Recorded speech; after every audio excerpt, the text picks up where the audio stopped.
Doctor साहब है? Doctor साहब तो नहीं है, बिजनौर गए हुए, परसों तक लौटेंगे।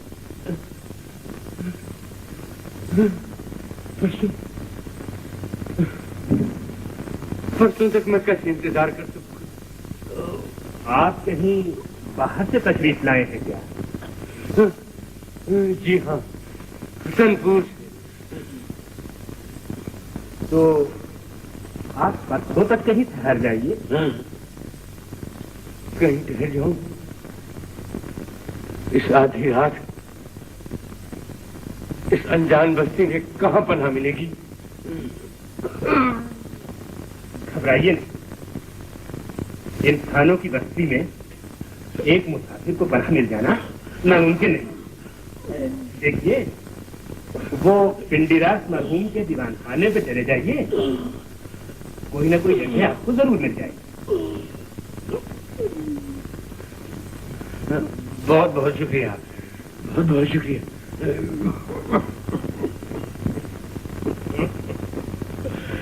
नहीं मालूम मैं परसों तक जिंदा भी रहूंगा ये नहीं। मौत एक कदम पीछे, न जाने कब मेरा हाथ पकड़ ले। टांगे वाले, तुम माझी से वाकिफ हो ना? जी हाँ। तो इनको उनके दरवाजे तक पहुंचा।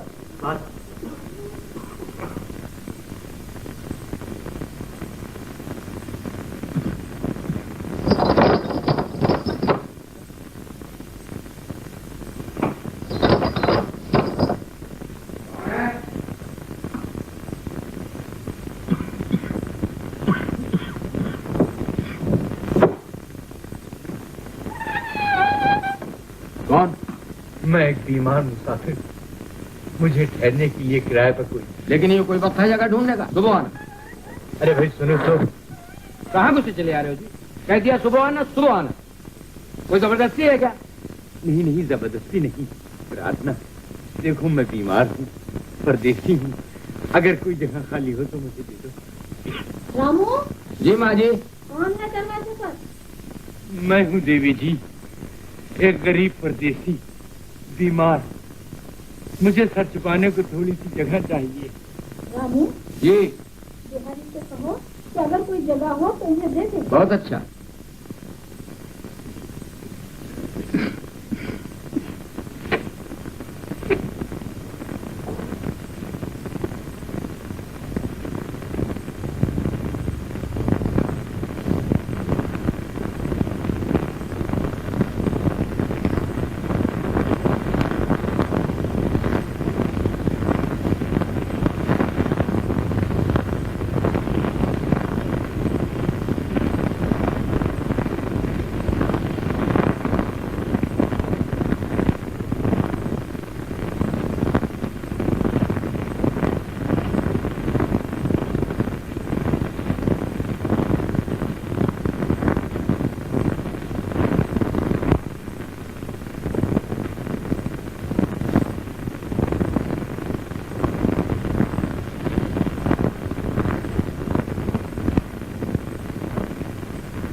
राम राम लल्ला जी।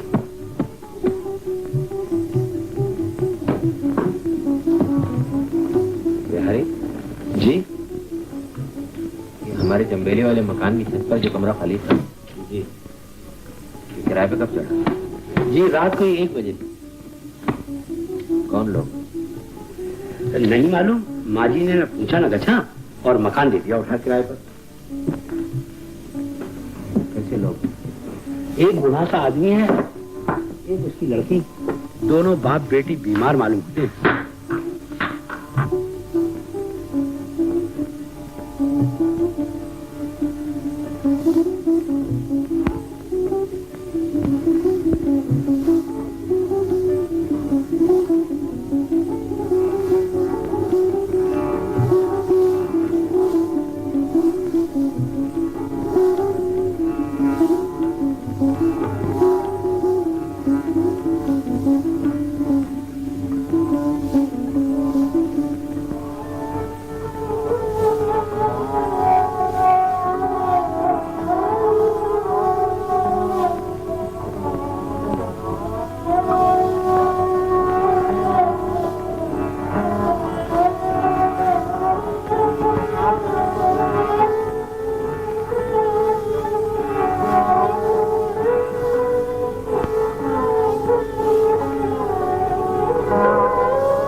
हो जब तुम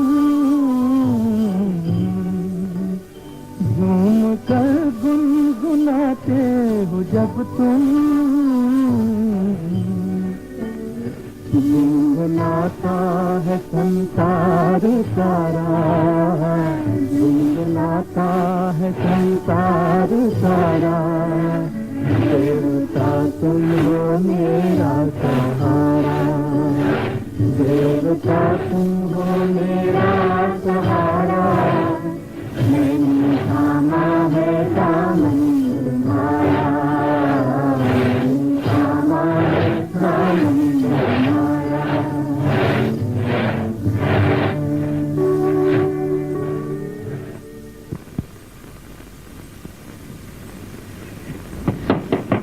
शरण, ओ शरण,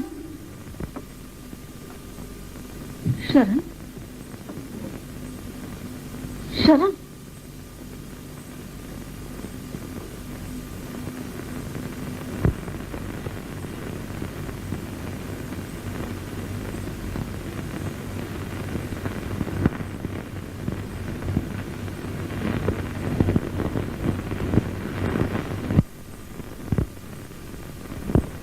शरण,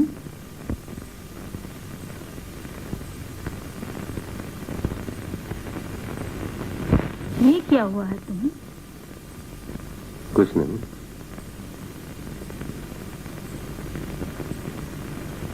बीमार तो नहीं हो, लेकिन बीमार नजर आते हो। क्या बात है? कुछ नहीं। क्या किसी से रूठ गए हो? नहीं। इम्तिहान में कुछ बिगाड़ हो गया है? नहीं। तो फिर इस तरह निढाल क्यों हो?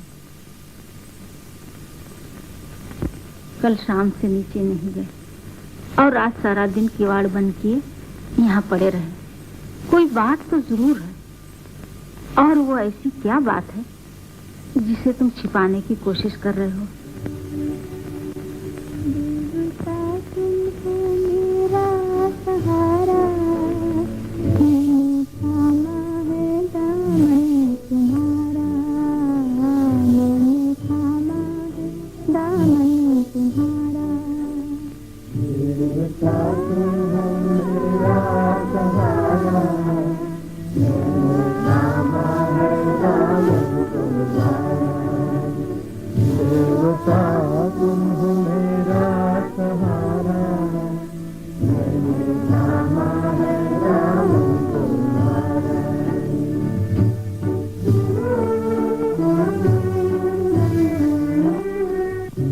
आकाश पर छा गए तुम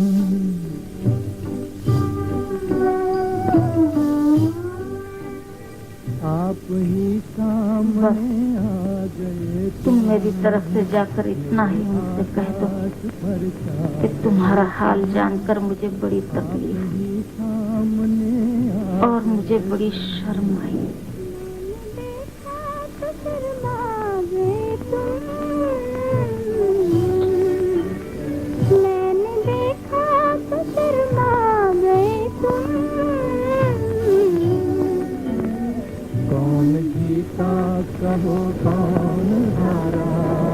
लल्ला जी ने कहा है कि आप कोई चिंता न करें, सब कुछ भस्म हो जाने पर भी धुआं दीवार से ऊपर नहीं उठेगा। तुम हो मेरा सहारा, मैंने थामा है दामन तुम्हारा। देवता तुम हो मेरा सहारा, मैंने थामा है दामन तुम्हारा।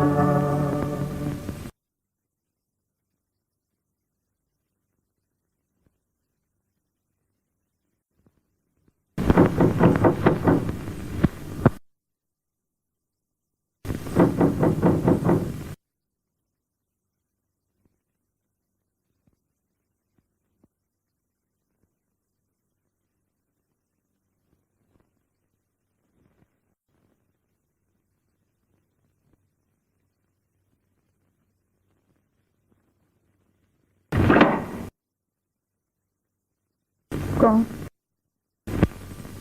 मैं डॉक्टर अली बाकर हूँ। मुझे मालूम हुआ है कि यहाँ एक बीमार को मेरी मदद की जरूरत है। जी हाँ, आइए। मैं बाहर गया हुआ था, इसी वक्त वापस आया। आते ही मुझे मेरे मुलाजिम ने बताया कि एक बीमार परदेसी मेरे इंतजार में, तो मैं घर में दाखिल होने से पहले ही उल्टे पांव अपने बीमार को देखने चला आया। शुक्रिया।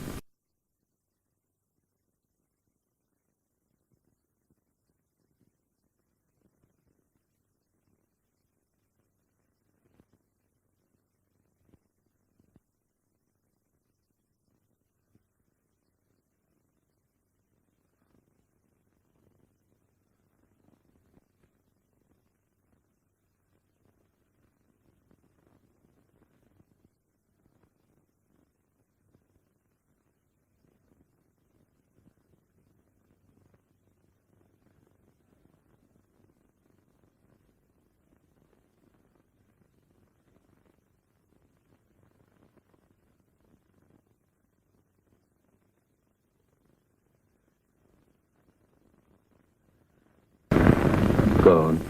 डॉक्टर। डॉक्टर, डॉक्टर मुझे बचाओ, मैं मर रहा हूँ और अभी मरना नहीं चाहता, जिंदा रहना चाहता हूँ। तंदुरुस्ती का एक दिन, सिर्फ एक दिन मुझे चाहिए।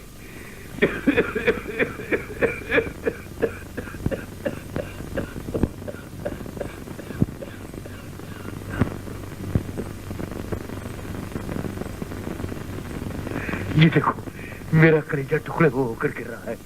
ये देखो, मेरी रगों का सारा खून उबल बल कर आ रहा है। इसे रोको, इसे रोको। ये जिंदगी की ख्वाहिश में निकला हुआ संकिया मेरे जिगर को खुरच रहा है। इसे मना करो।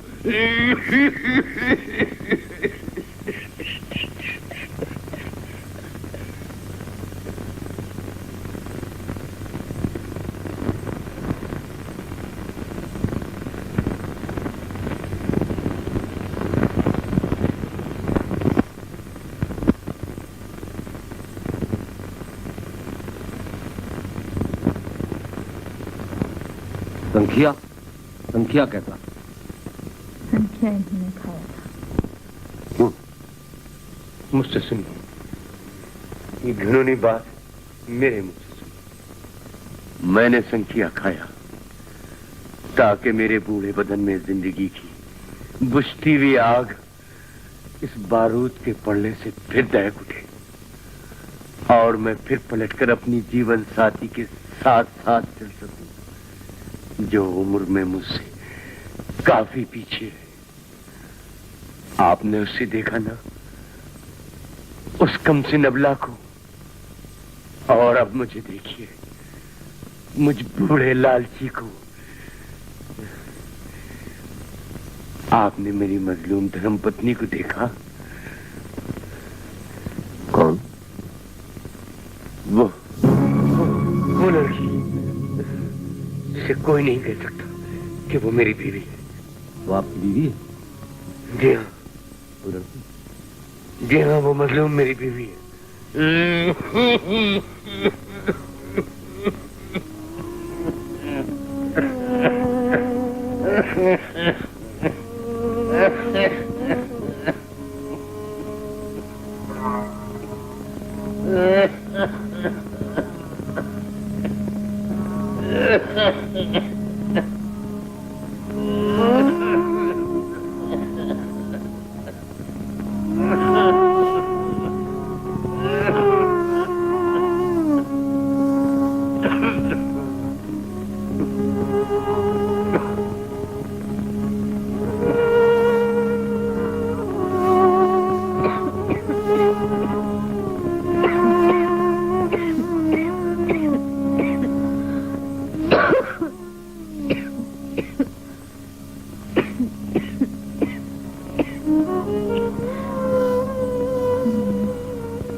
क्या ये तुम्हारे खांसने की आवाज थी बेटी?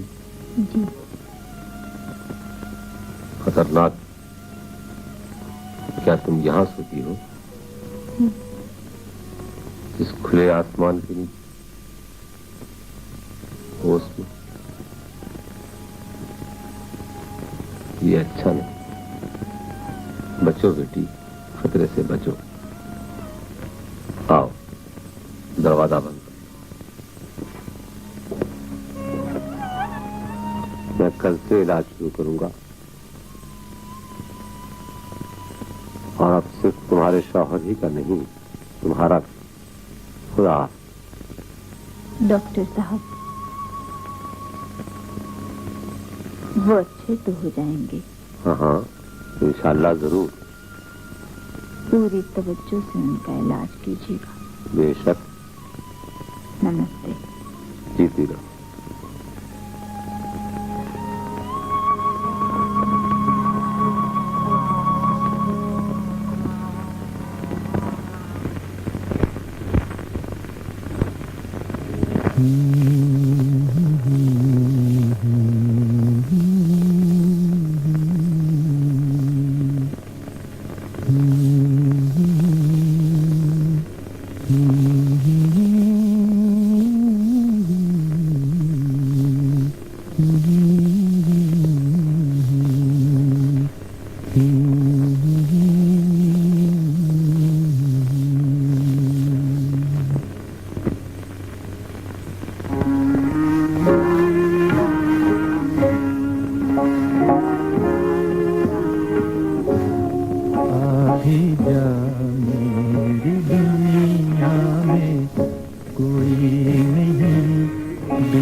कोई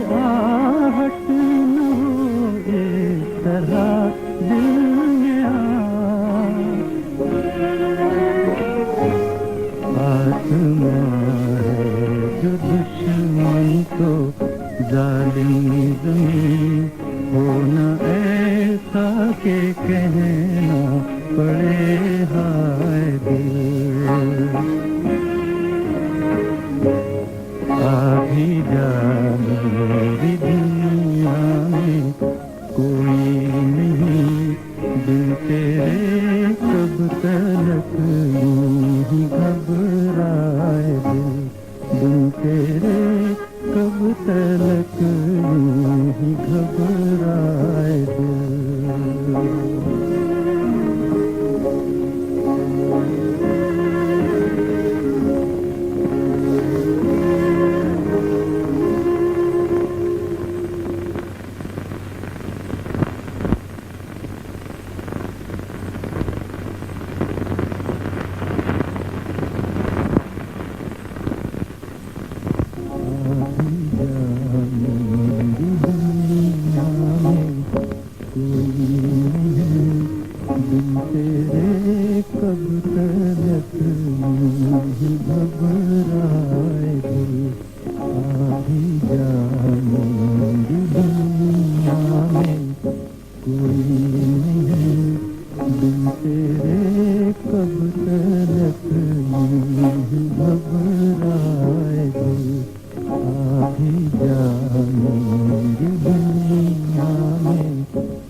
दवा पी लीजिए। हाँ।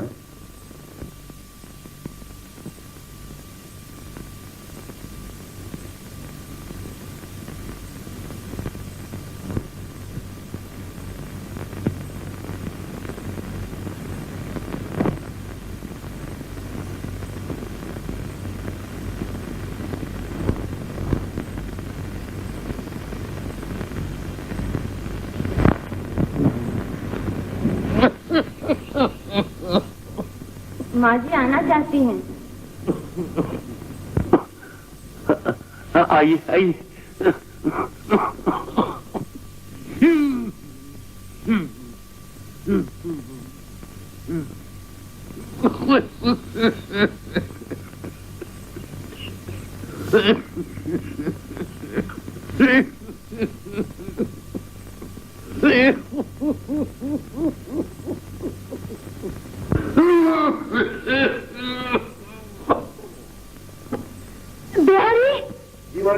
देखो जल्दी डॉक्टर साहब को बुला कर लाओ, जल्दी।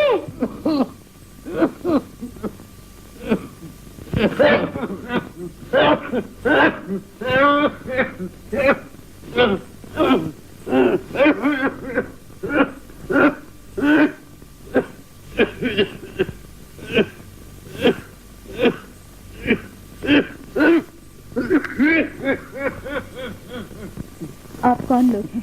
जरा मेरी सहायता कीजिए। डॉक्टर को जल्दी से बुलवा दीजिए। बुलवाया है। अरे जरा तू जाना।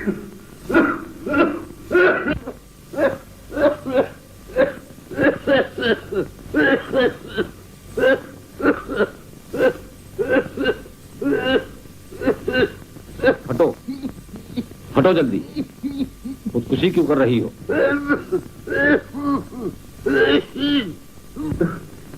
तुम बाहर जाओ। इस हालत में तुम्हारा बीमार के इतने करीब होना खतरनाक है।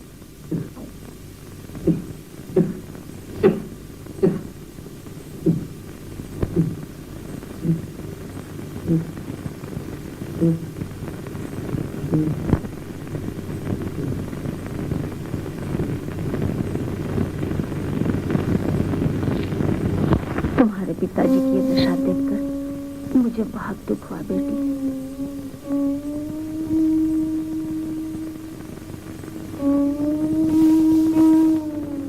हमारे लायक जो भी सेवा हो कहलवा भेजना और हमें अपना ही समझना। अच्छा, मैं फिर आऊंगी मिलने।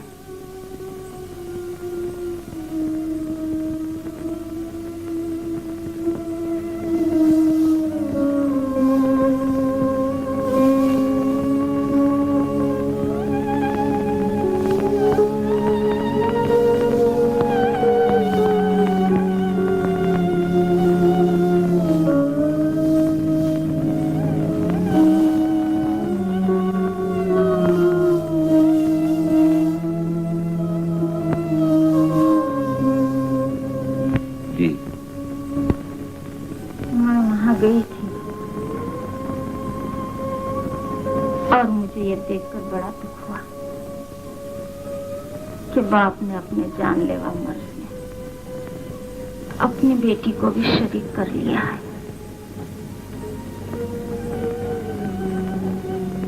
अब तुम खुद समझ सकते हो कि ऐसी दशा में कोई भी माँ अपने हाथों से अपने बेटे को संख्या देना गवारा नहीं कर सकती।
दवा पी लीजिए।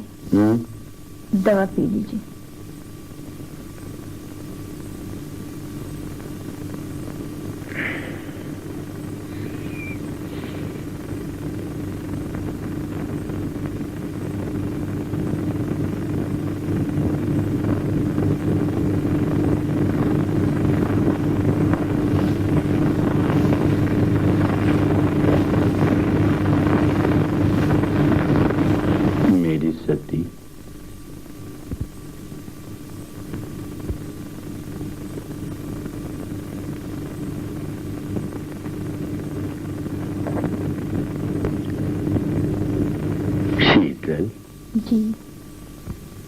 जरा अपने बाल खोलकर मेरी आंखों पर डाल दो।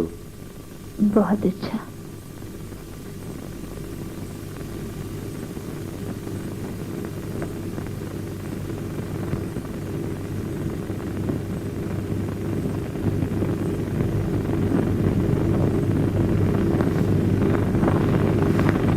इनकी घनी छांव में मेरा उखड़ा हुआ सांस ठहर जाता है। इनकी ओट में मैं मौत की निगाहों से ओझल हो जाता हूँ। ये रेशमीन धागों का जाल मुझे डूबने से बचा लेता है।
पड़ोसन।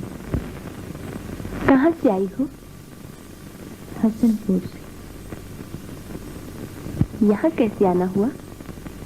इलाज के लिए। किसका? उनका। वो बीमार है। वो कौन? वो पति। तो क्या तुम्हारे पति बीमार हैं? और तुम कौन हो? मैंने पहले तो यहाँ तुम्हें कभी नहीं देखा। मैं घूमती हूँ। ये मेरी ननिहाल है। मैं आज ही यहाँ लाके कैद की गई हूँ। कैद? क्यों? तुम नहीं जानती? बिन ब्याही लड़कियों को किस जुर्म में कैद कर दिया जाता है? नहीं। तो क्या तुमने प्रेम नहीं किया?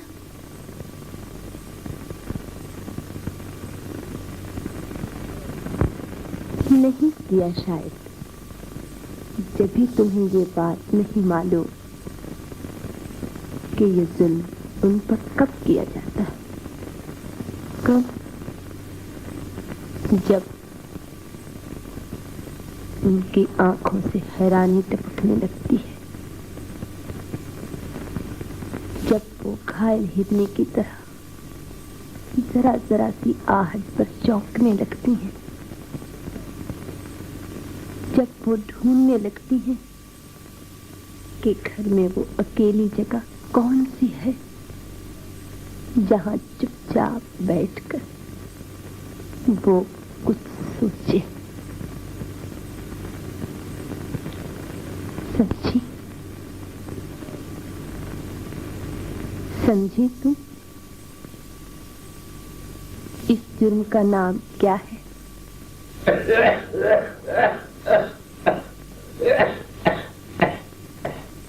मैं भी आई।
क्या है?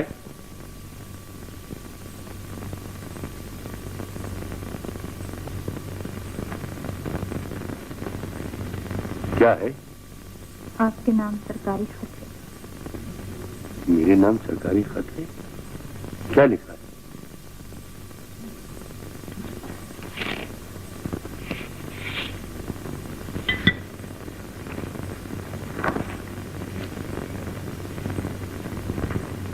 ऊपर आपका नाम लिखा है और आगे लिखा है कि अर्जी मिली, लेकिन आपकी ख्वाहिश के मुताबिक आपकी माहवार पेंशन नए पते पर मनी ऑर्डर से नहीं भेजी जा सकती। लिहाजा जब तक कि वहाँ आपकी शिनाख्त के लिए सरकारी इंतजाम न हो जाए, आपको अपनी पेंशन सदर दफ्तर में ही आकर वसूल करनी होगी।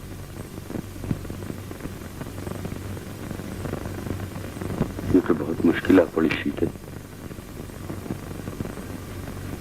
मुझको जाना ही पड़ेगा। लेकिन आप इस हाल में कैसे जा सकेंगे? ये बीमारी इतनी दूर। मजबूरी क्या नहीं कराती। अगर पेंशन न मिली तो इस प्रदेश में बसर कैसे करेंगे? एक दिन का भी तो सहारा नहीं है हमारे पास।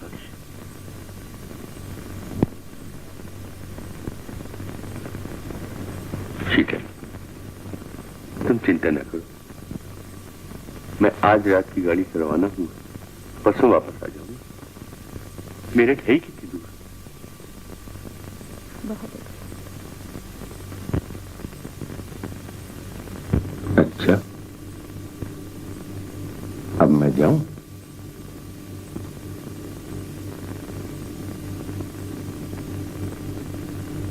जरा ठहरिए।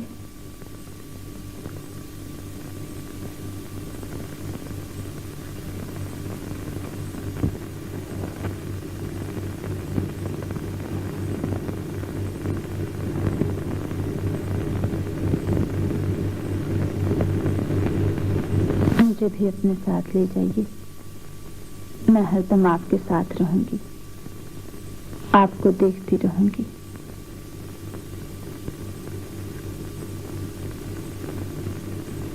अब आप जाइए।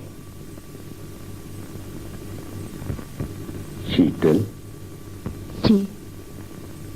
मेरी कीमती जिंदगी, परेशान ना होना। बहुत अच्छा।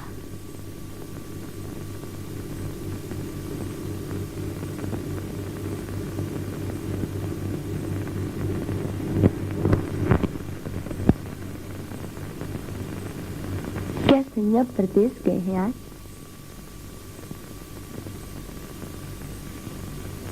अब तुम उदास हो? हाँ, होना ही चाहिए, क्योंकि तुम्हारे सैया तो तुमसे बहुत प्रेम करते होंगे, पपीहे की तरह। तुम सुंदर भी तो कितनी हो। सच्ची बहुत सुंदर हो तुम, बिल्कुल चीनी की गुड़िया की तरह। वो तो बस हर वक्त तुम्हें सामने बैठाए हैरत से तकते रहते होंगे। हर वक्त वो अपने मन ही मन में मुस्कुराते रहते होंगे। ए सखी, जानने की जा रही है क्या? मालूम होता है कि वो भी काफी पसंद है तुम्हें। बहुत खूबसूरत है क्या वो भी?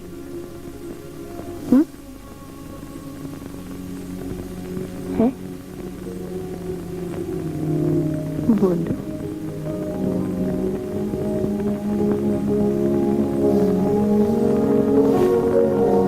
जरूर वो भी काफी खूबसूरत होंगे, एक देवता की तरह।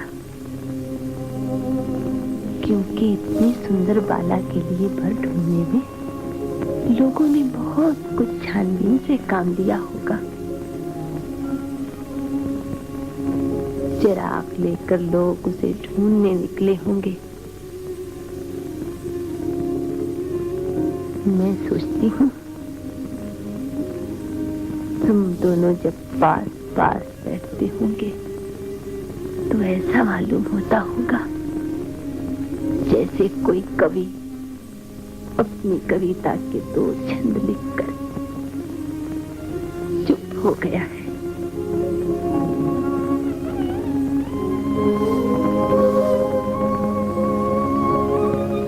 मैंने अब तक तुम्हारे पति को नहीं देखा। अब की आएंगे तो जरूर झांक कर देखूंगी कैसे हैं।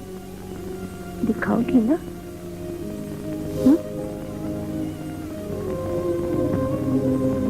शीतल, शीतल, शीतल।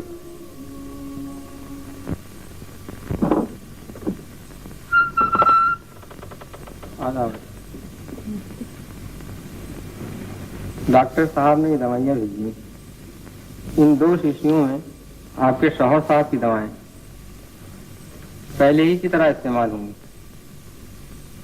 ये आपकी दवा है, 4 खुराकें 4-4 घंटे के बाद। और दरियाफ्त कराया है कि कल आपके बुखार और खांसी का क्या हाल रहा? अच्छा रहा।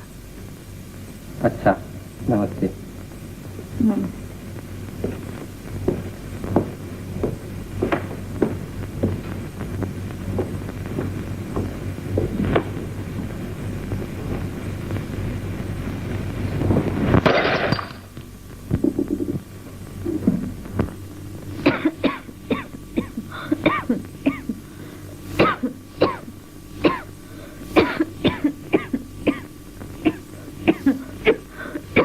शीतल,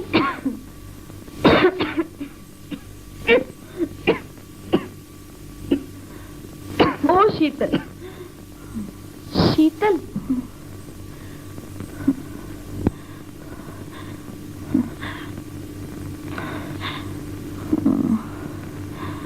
शीतल,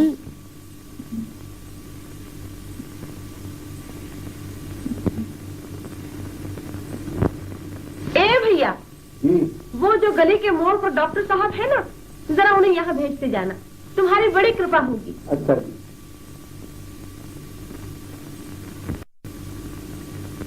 शीतल, शीतल, शीतल, ये कैसा खून है? ये खून नहीं है, रंग है। रंग?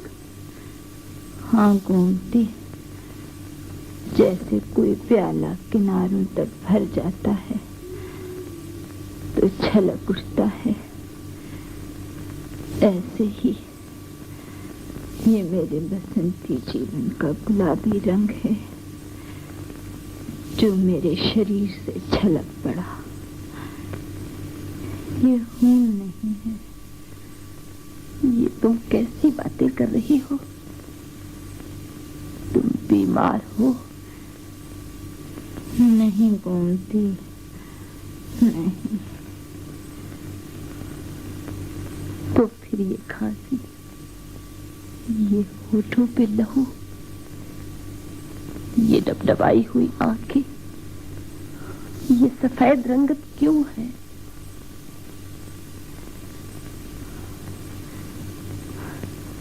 रास्ते की थकन से निढाल होकर जब कोई मुसाफिर सुस्ता रहा हो तो वो कुछ ऐसा ही नजर आता है, बीमार बीमार।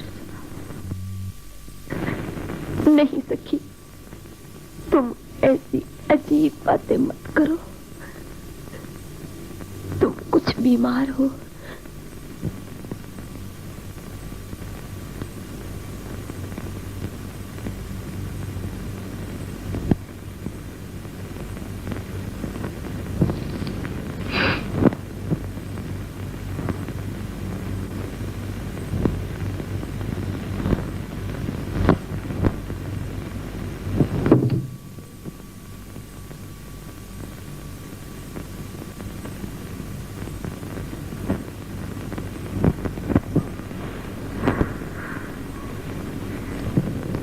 नमस्ते। जीती रहो। क्या हाल है? अच्छा है। अच्छा नहीं है डॉक्टर साहब, ये देखिए। गर्म पानी मिल सकता है? जी हाँ। हम जो दवाएं भेजते रहे हैं वो तुम पीती रही हो ना? जी। झूठी।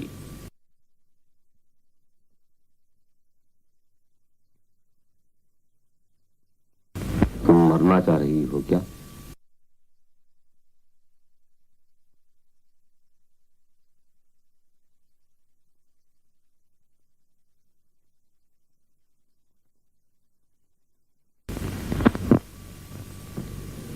क्यों मरना चाहती हो तुम?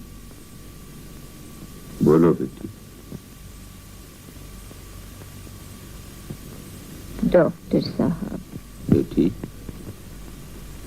रोज जब सूरज डूबने लगता है तो जमीन पर शाम होने लगती है, और जब वो बिल्कुल डूब जाता है तो रात हो जाती है। लेकिन जब वो हमेशा के लिए डूब जाएगा तब इस धरती पर क्या गुजरेगी? तब इस जमीन का खात्मा हो जाएगा। क्योंकि वो उसके बिना नहीं रह सकती, अपने सुहाग के बगैर। मैं समझ गया तुमने क्या कहा, लेकिन मैं तुम्हें यकीन दिलाता हूँ कि तुम जिस हादसे के खौफ से मुरझा रही हो वो हादसा तुम्हें कभी पेश नहीं आएगा, क्योंकि तुम्हारे शौहर में तुम्हारे साथ जिंदा रहने की आरज़ू इतनी मजबूत है कि ये खतरनाक बीमारी उन पर काबू नहीं पा सकती। वो गले गले तक जिंदगी की तमन्ना में ऐसे धंसे हुए हैं कि तुम्हारी मुख्तसर जिंदगी में किसी आंधी से उनका उखड़ जाना मुश्किल है।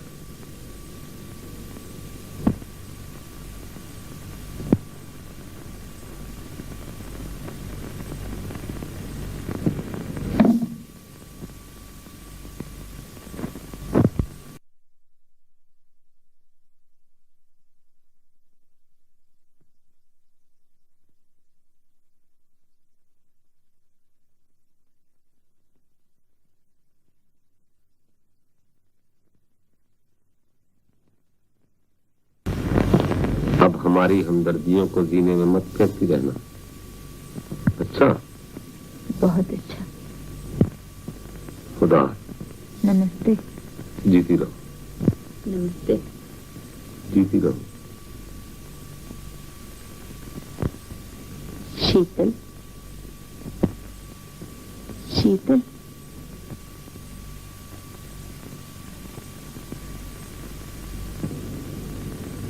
अब आराम है ना? नींद आ रही है? चुप क्यों हो? क्या सोच रही हो? कहाँ हो? कहाँ भटक रही हो?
शीतल।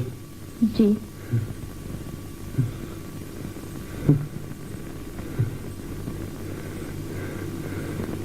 शीतल। जी।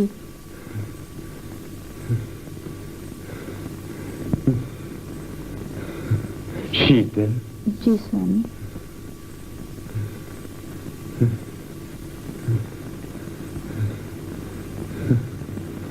मेरी कीमती जिंदगी। जी स्वामी।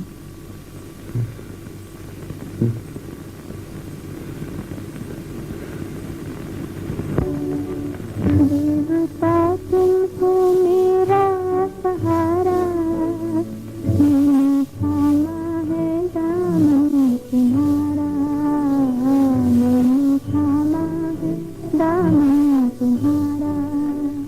देवता तुम मेरा सहारा, मैंने थामा है दामन तुम्हारा। देवता तुम मेरा सहारा, मैंने थामा है दामन तुम्हारा।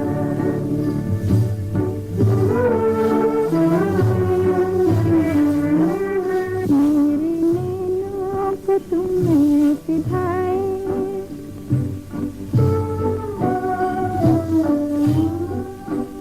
दो घड़ी मुझसे निंदिया न आए। मेरे नैना को तुमने सिखाए, दो घड़ी मुझसे निंदिया न आए। मेरी आँखों से आँखें लड़ाए, मेरी आँखों से आँखें लड़ाए।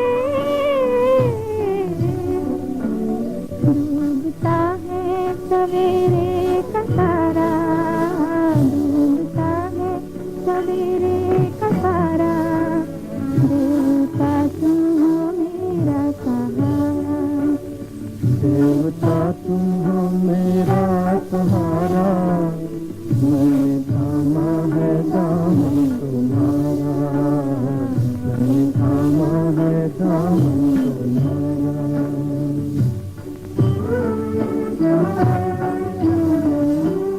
छोड़ कर मैं न भगवान को जाऊं,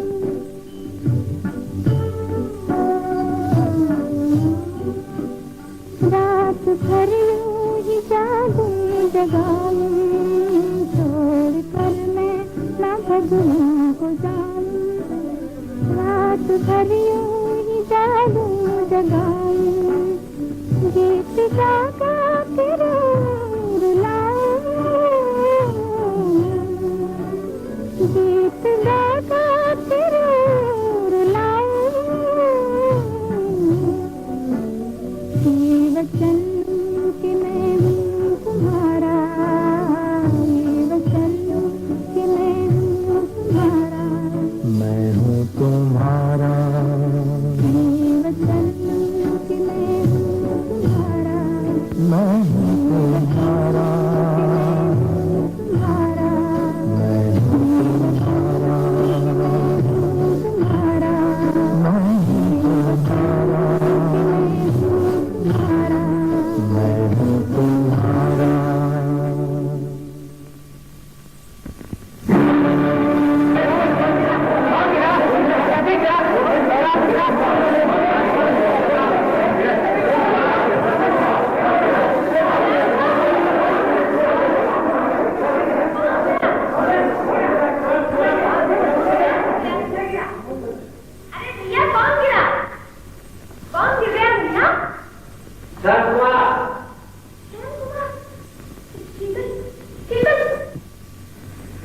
वो शर्म कुमार छत से गिर पड़े।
ये तो तुम जान दे देने को ही भूल गए चंदा।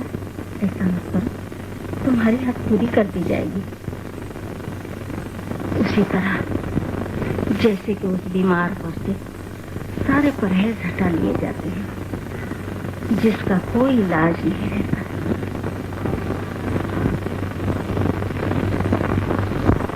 ये तस्वीर भेज रही हूँ, देखो मैं शादीशुदा हूँ।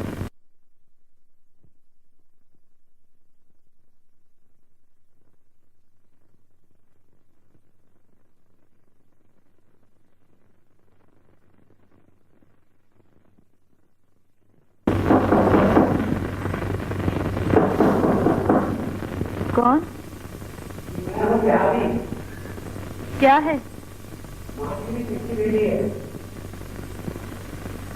अच्छा ठहरो।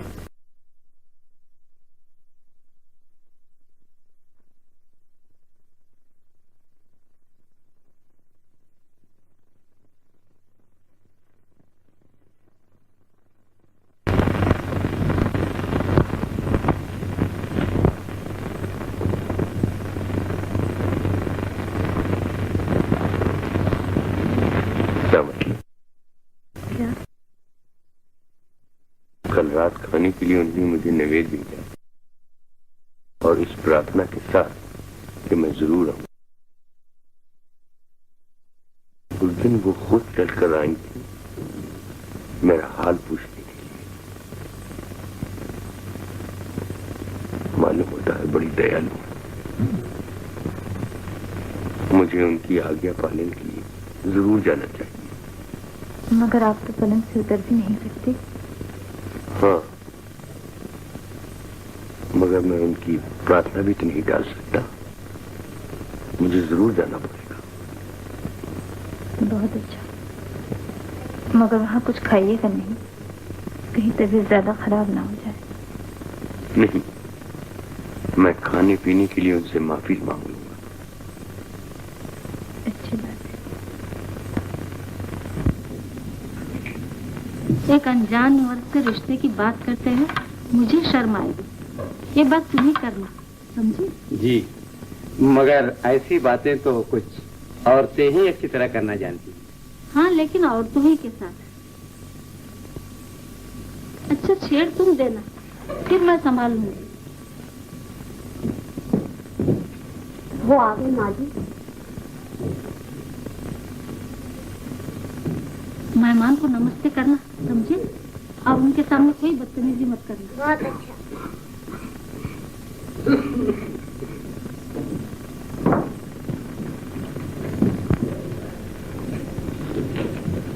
आइए। नमस्ते। नमस्ते। नमस्ते। नमस्ते। नमस्ते करो बेटा। नमस्ते। नमस्ते। इधर तशरीफ रखिए। जी बहुत अच्छा, शुक्रिया।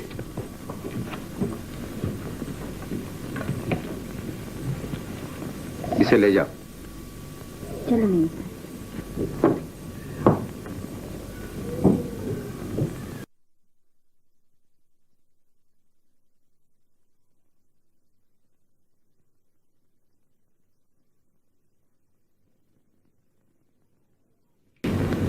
तो अब कैसा मिजाज है आपका? जी अब तो ठीक ही हूँ, वरना आपकी आज्ञा का पालन नहीं कर सकता था और माफी चाह लेता।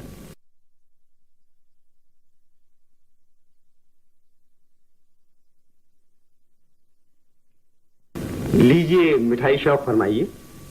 जी माफ कीजिए, मैं मजबूर हूँ, मिठाई तो खा ही नहीं सकता। क्यों? परहेज में। तो फिर शगुन के लिए चखी लीजिए थोड़ी सी, मुंह तो मीठा हो जाएगा। जी बिल्कुल नहीं।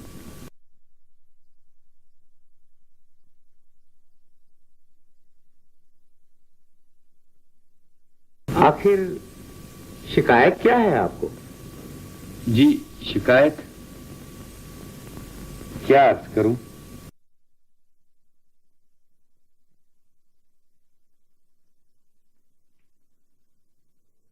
उस दिन जो मैं आपके यहाँ गई थी, बहुत हालत खराब थी आपकी। आपसे तो बात करने का मौका नहीं मिला। मैं बच्ची से कह आई थी, अगर कोई भी तकलीफ हो अपना ही समझना। जी हाँ, आपका संदेश शीतल ने मुझे पहुंचा दिया था। बड़ी मासूम सी लड़की है, मुझे तो कुछ इतने भाई कि केदार मैं तुमसे क्या कहूँ। आप सचमुच बड़े भगवान हैं। जी हाँ, ये मेरी खुशकिस्मती है। जिसके घर में ऐसा हीरा हो, उससे बड़ा धनवान कोई नहीं। ये भी तो वो मुझे जान से ज्यादा अजीज है। बेशक, ऐसे अनमोल रतन की हिफाजत कौन नहीं करेगा।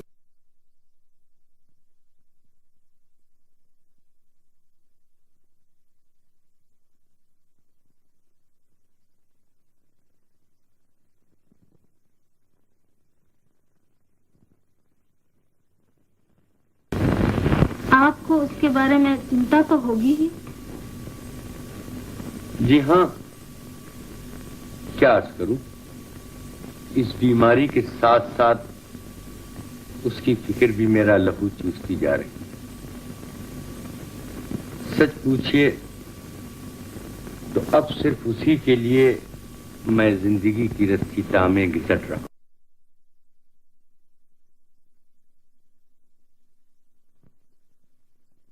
तो कब तक और इस तरह सोचते रहिएगा? आखिर उसका बंदोबस्त तो आपको करना ही पड़ेगा। उसका बंदोबस्त ही क्या हो सकता है?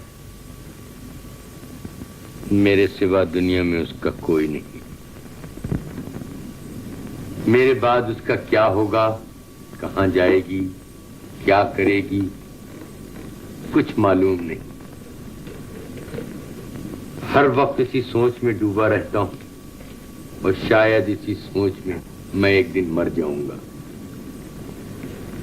अब महसूस करता हूं कि मैंने इस उम्र में एक कमसिन लड़की से ब्याह करके बड़ा जुल्म किया।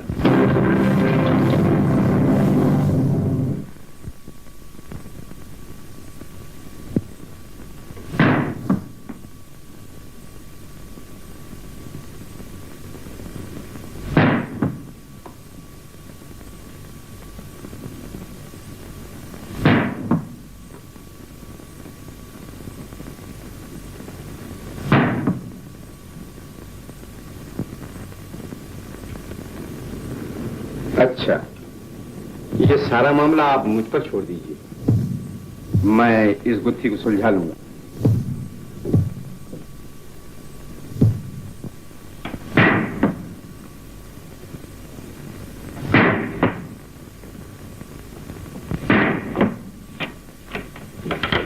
नमस्ते। नमस्ते।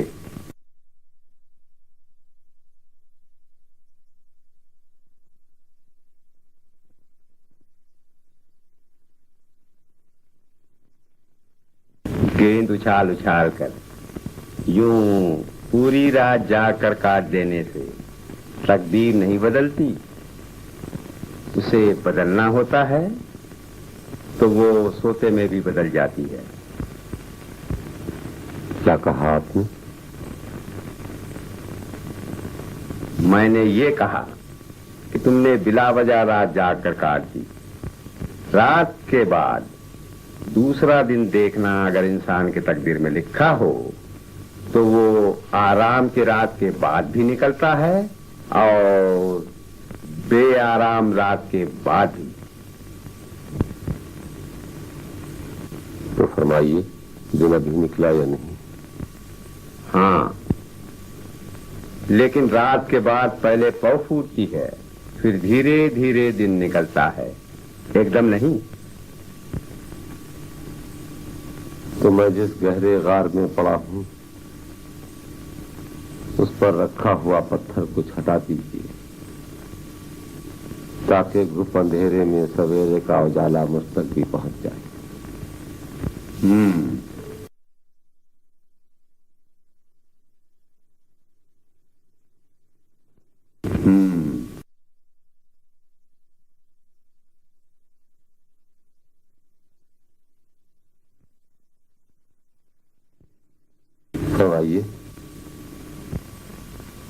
किसी को भी अपनी किसी कामना के पीछे इतना व्याकुल नहीं होना चाहिए जितने व्याकुल तुम हो। हर वो बात जो होने वाली हो उसके न होने के लिए भी कुछ न कुछ तैयार रहना चाहिए। अगर मैं ये कहूं कि अभी दिन नहीं निकला तो क्या होगा?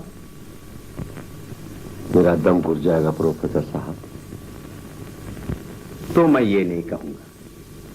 फिर मैं ये कहूंगा कि दिन निकला तो है मगर पूरब में कुछ बादल हैं।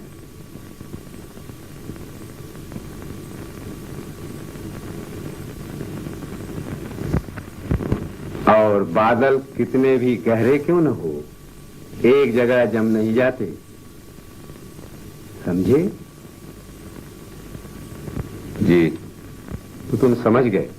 अब मैं चलता हूं। याद रखो कि मुसाफिर और मंजिल के दरमियान कुछ फासला जरूर होता है और वो फासला तय करने के लिए कुछ वक्त लगता है, कुछ कोशिश करनी पड़ती है।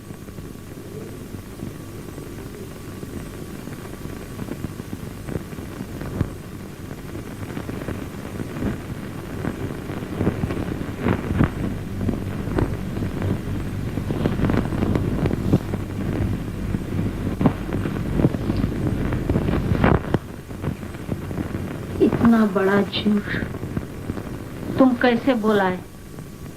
जी नहीं, मैं कोई झूठ बोलकर नहीं आया, बल्कि मैं उसे आस और निराश के दोराहे पर खड़ा कराया।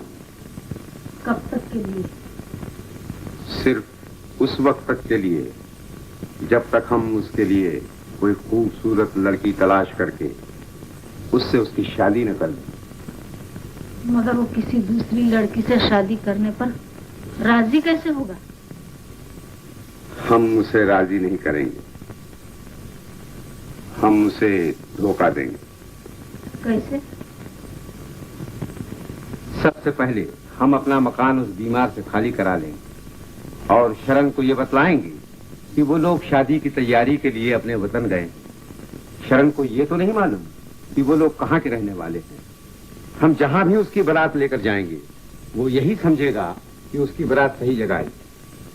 और जब वो ये देखेगा कि दुल्हन वो बीमार लड़की नहीं, तब उस वक्त दूर कभी कभी रातों को चमक उठने वाले जुगनू के बदले एक चमकता हुआ चांद उसके सामने होगा। आप समझी?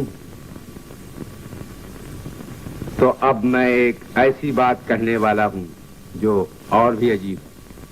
क्या? कि शरण उस बीमार लड़की से मोहब्बत नहीं करता, क्योंकि उसने नजदीक से उस लड़की को कभी नहीं देखा, कभी उससे बात नहीं की, बल्कि दूर फूलों की शाखों के तले एक मुरझाए हुए फूल को पड़ा देखकर वो हैरान हो गया। बिजली का बादलों में चमकना और बिजली का बादलों से टूटकर जमीन में आ चुभना कुछ और। अब तो आप मेरा मतलब समझ गई होंगी।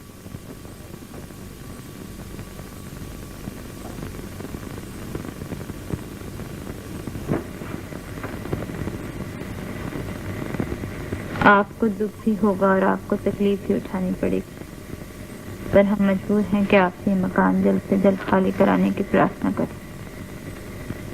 आशा है कि आप हमारी मजबूरी का ख्याल करते हुए 2-1 रोज ही में हमारा मकान खाली कर देंगे और इससे जो तकलीफ आपको उठानी पड़ेगी उसके लिए हमें क्षमा कर देंगे। ये क्या बात? या तो इतनी मेहरबानी, इतना मेल मिलाप, या अचानक इतनी बेरुखी। अब हम क्या करेंगे? हमारे पास तो इतनी रकम भी नहीं कि इस मकान का पिछला और अगले मकान का पेज की किराया अदा कर सके। इसका मतलब तो ये हुआ कि मुझे फिर तुम्हें छोड़कर इस फिक्र में निकलना पड़ेगा।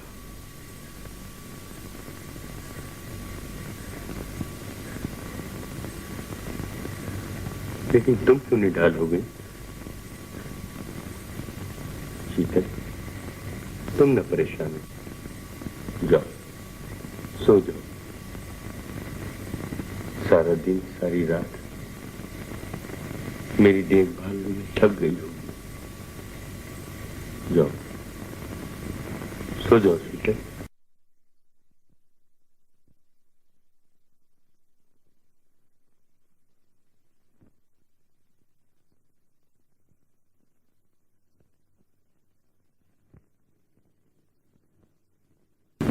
ये लड़की आपके ख्याल में चंबेली वाले मकान की लड़की से ज्यादा खूबसूरत है? शायद। ठीक है, तो आइए अब आप मेरे साथ शरण के पास चलिए और देखिए मैं किस तरह उस फांसी को ढीला करना शुरू करता हूँ जो उसकी गर्दन में कसी हुई। तुम जाओ, मैं बहुत परेशान हूँ। जो कुछ होता रहेगा बस मैं उसे चुपचाप देखती रहूंगी। आप चलिए तो सही, वहां जो कुछ होगा उससे आपको ढाढ़स बंधेगी। चलिए उठिए।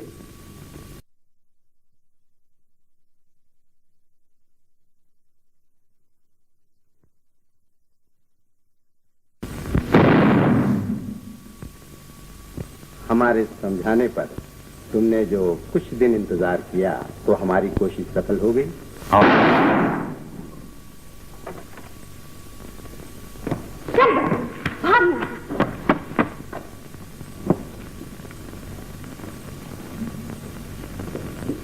हमारी कोशिश सफल हो गई और तुम मंजिल पर पहुंच गए।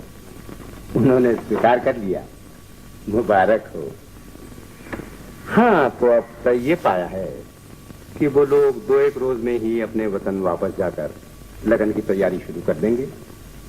इसलिए यहाँ पंडितों से मशवरा करके शुभ दिन शुभ घड़ी निश्चित कर ली जाएगी। मैं समझता हूँ कि इस सब किस्से के निपटने में ज्यादा से ज्यादा महीना 20 दिन लगेंगे। क्यों माँ जी? और ये कितनी खुशी की बात है कि माँ जी भी इस रिश्ते से अब बहुत खुश हैं। तुम्हें भी अब ये दिन हंसी खुशी से गुजारने चाहिए, समझे? चलिए माँ जी, आइए। आज से तुम्हारी खुशी का जो जमाना शुरू हो रहा है उसके स्वागत में तुम्हें इस वक्त मुस्कुरा पड़ना चाहिए। मुस्कुराओ। शाबाश, जीते रहो। चलो।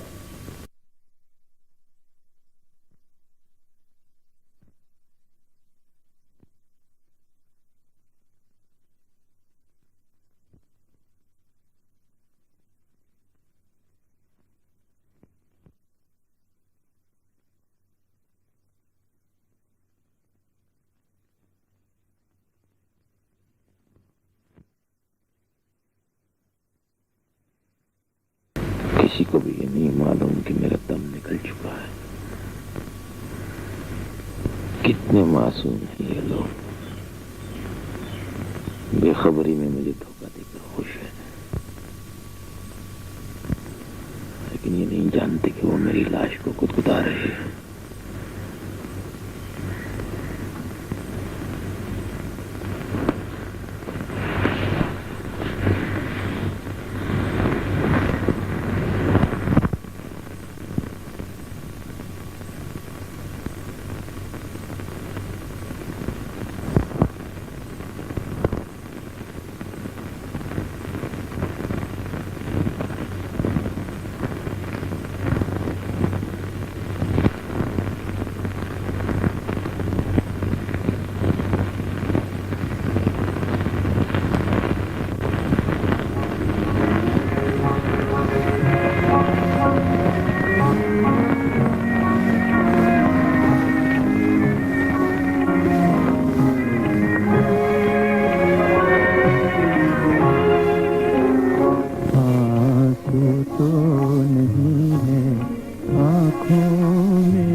मगर दिल जलता है, दिल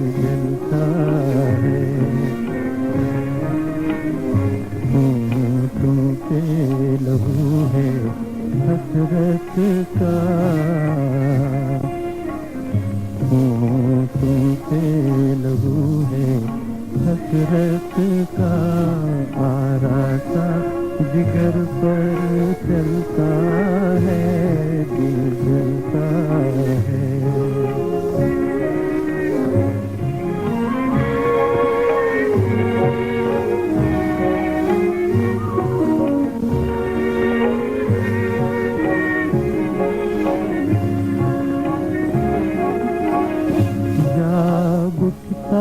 है जब हम क्या कहिए, जाग उठता है जब हम,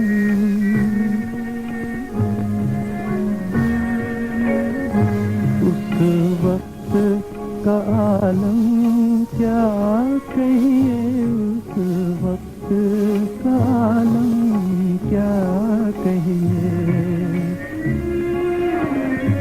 कुछ रात गए धीरे धीरे, जब कोई कलेजा मलता है, दिल जलता है।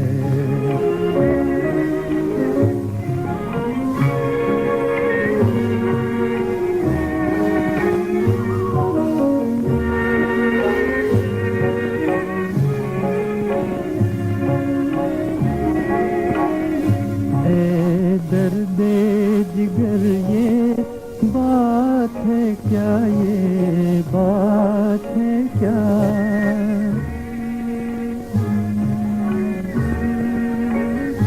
ये आखिरी अपनी रात है क्या, ये आखिरी अपनी रात है क्या।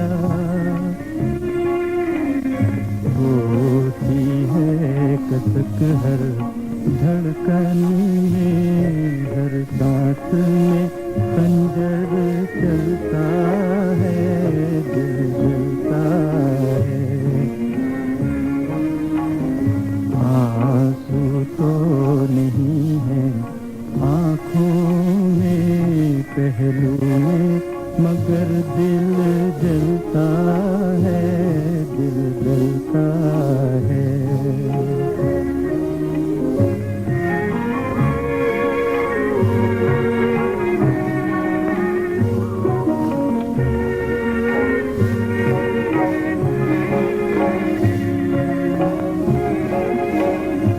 हम हार गए ऐसे गम से, हम हार गए।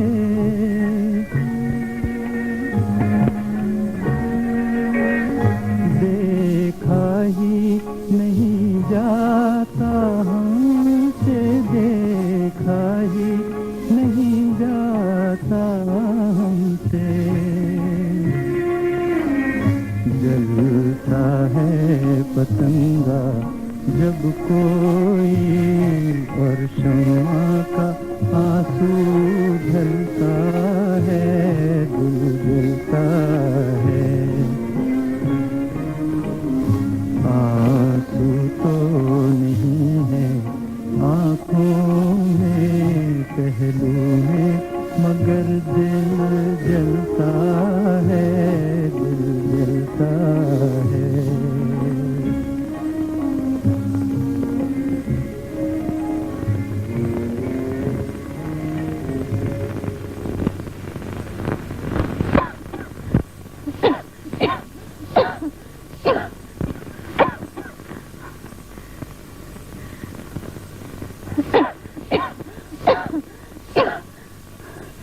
गोमती, गोमती, गोमती, गोमती, गोमती। क्या है शीतल? मेरी मदद करो, मेरी मदद करो।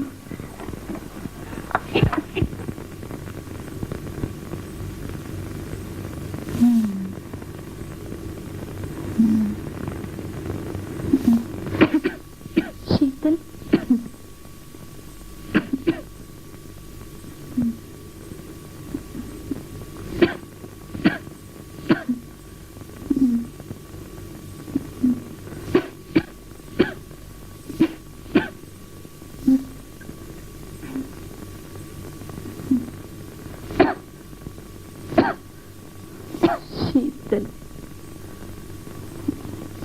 शीतल,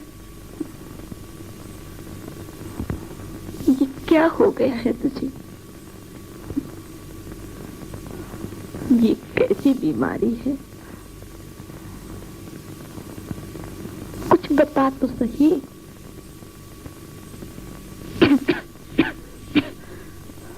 मुझे जो बीमारी है गोमती, उसका इलाज है ये।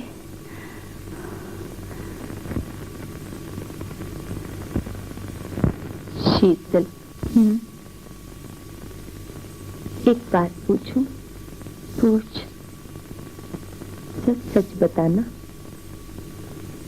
सच सच।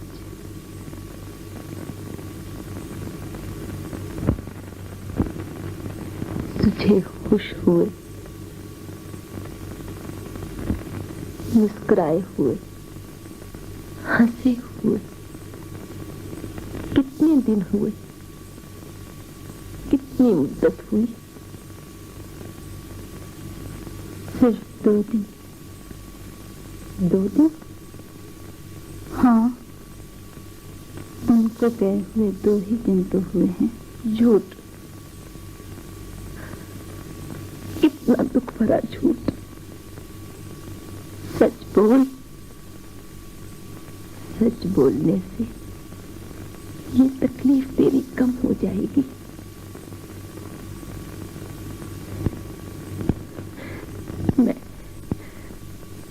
मैं तेरा दुख समझती हूँ, मगर मैं अपने मुंह से कहना नहीं चाहती।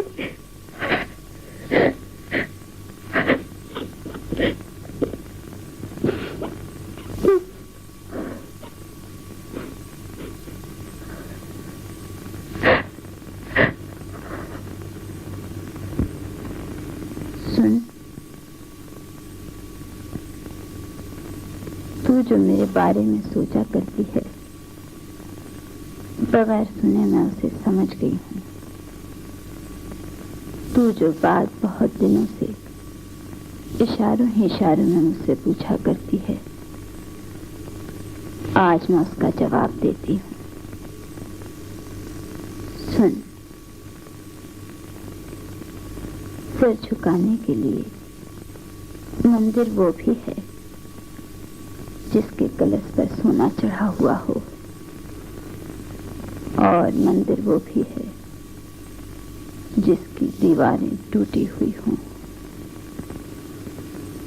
जो चीजें कि निगाहों को भाती हैं, शरीर उनका पसंद किया जाता है, और भक्ति जिनकी की जाती है उनका ध्यान प्यारा होता है, उनका नाम प्यारा होता है।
आज उसने शादी से क्यों इनकार किया, मैं इसका सबब समझ गया।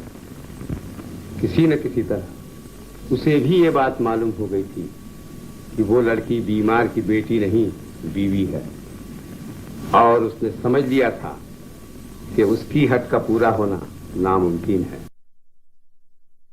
इसीलिए वो जानबूझकर हमसे धोखा खाने को तैयार हो गया था। तो अब उसने क्यों इनकार कर दिया? इसलिए कि वो समझता है कि अब फिर उसकी वही पहली हट पूरी हो सकती है। क्या मतलब? उसका मतलब अब हम आसानी से समझ सकते हैं। ये कि उसकी शादी एक विधवा से हो सकती है? जी। ये कैसे हो सकता है? मैं बता सकता हूँ कि ये कैसे हो सकता है। मैं दलीलें दे सकता हूँ, मैं शास्त्रों के हवाले दे सकता हूँ, और मैं साबित कर सकता हूँ। ये तुम क्या बक रहे हो केदारनाथ? सुनिए। मैं कुछ नहीं सुनूंगी। आपको सुनना पड़ेगा, क्योंकि ये एक इंसान की जिंदगी और मौत का सवाल है। आप इत्तेफाक से एक बहुत बड़ी गलतफहमी में गिरफ्तार हैं। एक विधवा का विवाह न करना खुदगर्ज इंसानों की घड़ी हुई रस्मों में से एक बेरहमाना रस्म है, परमात्मा का बनाया हुआ नियम नहीं है। धर्म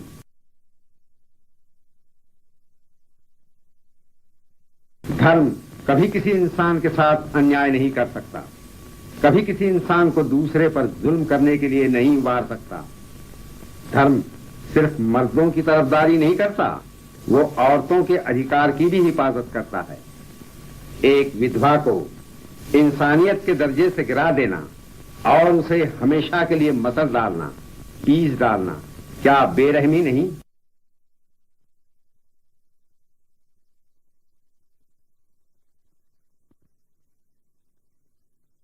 जो लोग अंधाधुंध किसी बात पर अड़ जाते हैं और अपने विश्वास के दायरे से बाहर नहीं निकलते, वो कभी न्याय नहीं कर सकते। वो कभी अच्छाई, बुराई, सच और झूठ और असल और नकल में तमीज नहीं कर सकते। ये और बात है कि आप अपनी जिद पर अपने बेटे का गला दबा देंगे, लेकिन मैं ये आपको जतला देता हूं कि आप इन तमाम पवित्र वेदों को झुटलाएंगे जो आपके सामने खुले पड़े हैं, और दुनिया के इन सबसे पुराने धार्मिक ग्रंथों को बदनाम करेंगे। ये देखिए, पराशर स्मृति में लिखे हुए इस श्लोक को पढ़िए, जिसमें साफ तौर पर लिखा है कि नष्टे मृदे प्रवर्जिते क्रिवेंच पतिते पतौ पश्चातापस्य नारीणाम पतिरन्यो विधीयते।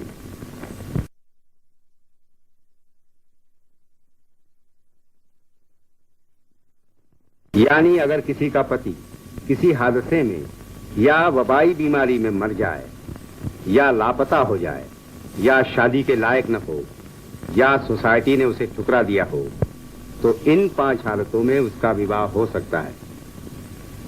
ठीक है। तो आपने मान लिया कि आपको अगर ऐतराज न हो तो ये शादी हो सकती है। हाँ।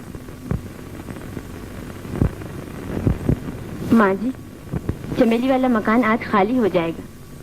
ये किराए के दाम वहाँ से आए हैं।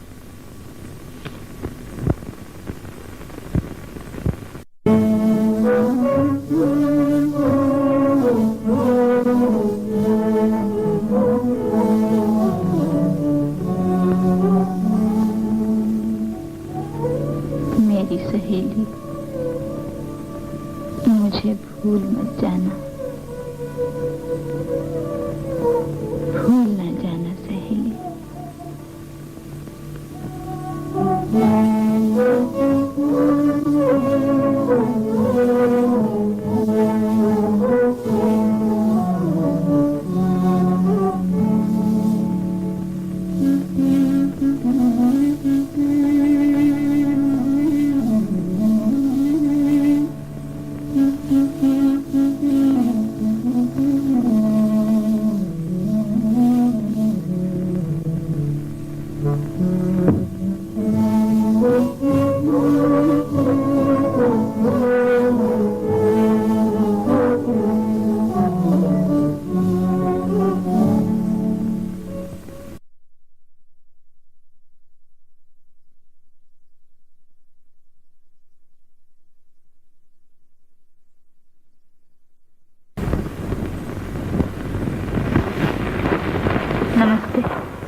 नमस्ते माता जी।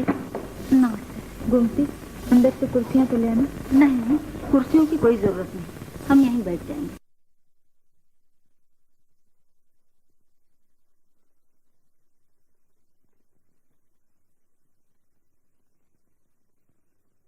तुम्हारी मांग उजड़ने की खबर सुनकर बड़ा दुख हुआ। नमस्ते। जी जरा। सुना है आज तुम जा रही हो? जी हाँ। ससुराल जाओगी? जी नहीं, वहाँ तो कोई है ही नहीं। तो माँ बाप के पास जाओगी? जी नहीं, वहाँ भी कोई नहीं। तो फिर? मेरी एक दूर की मौसी है, बस वही मेरी एक है। उन्हीं के यहाँ जा पड़ूंगी। माता जी, ये वही है ना? कौन?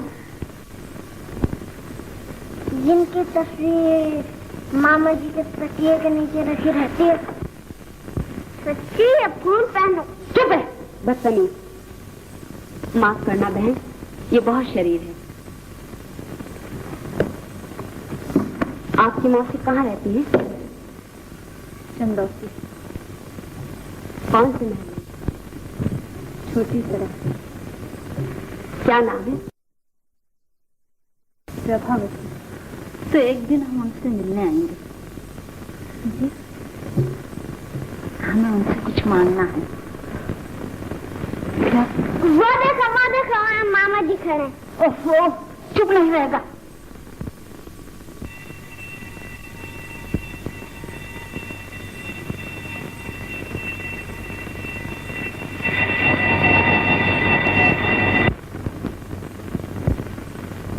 अब क्यों? अरे अब क्यों?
ये बाजों का शोर कैसा?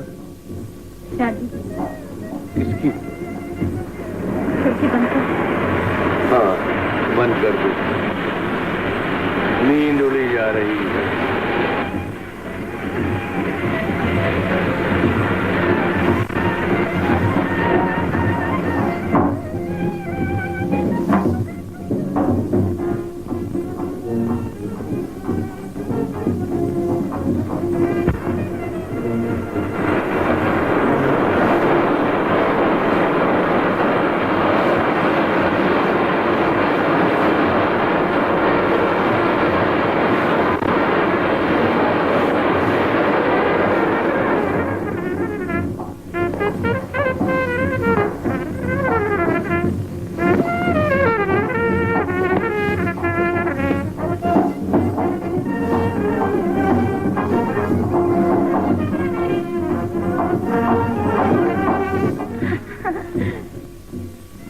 हो रहा है? अपना सामान संगवा रहे हैं। क्यों? कल सुबह हम जा रहे हैं। कहाँ? कहीं और। अरे और जी तुम इतना सच कर कहाँ जा रही हो? तू नहीं चलेगी बारात देखने? वो तो यहीं से नजर आ रही है। हाँ, मगर दुल्हन यहाँ से नजर नहीं आएगी। वो भी नजर आ जाएगी। अरे बारात आ गई। अच्छा तो मैं जाती हूँ, कल सुबह फिर आऊंगी तुमसे मिलने। हाँ?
है।